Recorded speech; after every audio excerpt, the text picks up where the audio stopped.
बंदरों का पीछा करते करते हम घने जंगल में दाखिल हो गए। बंदर दरख्तों की शाखों से लटकते एक दरख्त से दूसरे दरख्त पर छलांगे लगाते भाग रहे थे और हम उनके पीछे भाग रहे थे। बंदरों की शरारतों के बारे में सुना था। वाकई आज बंदरों ने हमारे साथ शरारत कर दी थी। मैंने चिड़ियाघर के लिए वहां के अफसरान से बंदर पकड़ने का मुआहदा किया था। मैंने इस मुहिम में अपने दोस्तों को भी शामिल कर लिया ताकि दोस्तों के साथ पिकनिक भी हो जाए और बंदर पकड़कर कुछ रकम भी कमा लेंगे। जंगल में हमने बंदरों का ठिकाना ढूंढा और वहां बंदरों की पसंद की खाने की चीजें फैला दी, फिर जाल और फंदे लगाकर झाड़ियों से छुपा दिए। हमें वहां देखकर बंदर भाग गए। हम झाड़ियों में छपकर उनकी वापसी का इंतजार करने लगे। काफी इंतजार के बाद बंदरों का एक जुटे इस तरफ आया और खाने की चीजों पर टूट पड़ा। देखते ही देखते वो सब कुछ खा गए और जब हमने उन्हें हाँक कर जाल की तरफ ले जाना चाहा तो वो जाल और फंदे ही उठाकर भाग निकले। बंदरों का पीछा करते हुए हम जंगल के इस हिस्से में दाखिल हो गए जहां अंधेरा छाया हुआ था।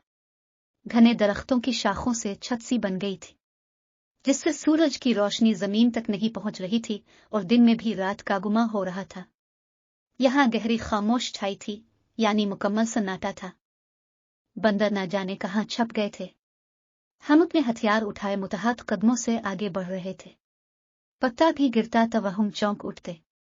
अंधेरे की वजह से मैं अपने साथियों से बिछड़कर दूर निकल गया। जब मुझे साथियों के बिछड़ने का एहसास हुआ तो मैंने पलटना चाहा। अचानक किसी ने मुझे पीछे से दबोच लिया और अपने दांत मेरे कंधे में गाड़ दिए। मेरे मुंह से चीख निकल गई। मैंने अपने कंधे को जोर से झटका दिया। मेरा कंधा तो इसकी गिरफ्त से आजाद हो गया, मगर इस कानों नाखून मेरे एक बाजू के गोश्त में आतरता चला गया। फिर वो एकदम मेरे सामने आ गया। वो एक जंगली था। बड़े हुए बाल, नुकीले नाखून, आंखों में वहशत, जिस्म पर सिर्फ एक लंगोटी पहने हुए था।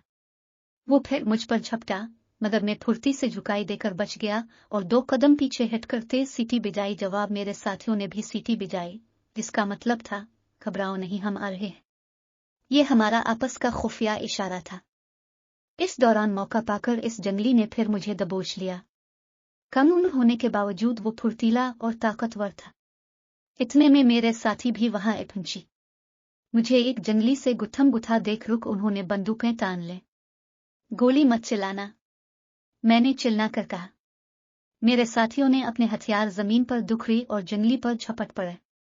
थोड़ी सी जिदोजहद के बाद उन्होंने जंगली पर काबू पा लिया। एक साथी ने कमर के गिर्द बंधे थैले से रस्सा निकाला और जंगली को बांध कर बेबस कर दिया। फिर 2 साथियों ने इसे उठा लिया और हम जंगल से वापस चल पड़े। जंगली इंसान को पकड़ने की खबर ने मुहज्जिब दुनिया में हलचल मचा दी। ये एक चौंका देने वाली खबर थी। एक बच्चा इंसान से बिछड़कर जानवरों में पला बढ़ा और जानवरों जैसी ही आदतें अपना ले।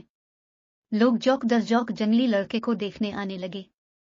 कई दिनों तक अखबारी नुमाइंदों ने हमें घेरे रखा। ये सिलसिला थमा तो जंगली की तरबियत शुरू कर दी। इस सिलसिले में एक डॉक्टर और एक माहिर नफ्सियात की मदद भी मिल गई। इस जंगली को मुहज्जिब बनाने के लिए बड़ी मेहनत करना पड़ी। आखिर हमारी कोशिशें रंग लाईं और इसमें तब्दीली के आसार नजर आने लगे। वो कुछ हमारी बात समझने लगा और घर के काम भी करने लगा। जल्द ही इसने निशानाबाजी भी सीख ली और हमारे मददगारों की हैसियत से हमारे साथ शिकारी मुहिम्मात पर जाने लगा। एक अच्छा निशानाबाज होने के बावजूद शिकारी मुहिमों के दौरान उसने कभी किसी जानवर पे गोली ना चलाई।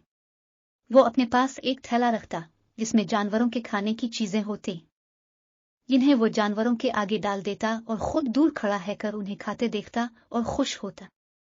इस दौरान हमने इसके वालिदैन की तलाश जारी रखी। एक दिन कुछ लोग उसे देखने आए। उन्होंने बताया कि उनका बच्चा भी जंगल में खो गया था। इसके जिस्म पर एक मखसूस पैदाइशी निशान देखकर उन्होंने अपने लख्त जिगर को पहचान लिया। अपने बिछड़े हुए से मिलने के बाद इस हम से अपने वालिदैन के साथ जाने की इजाजत चाही और हमने दिखी दिल से इसे जाने की इजाजत डाल बढ़िया दी।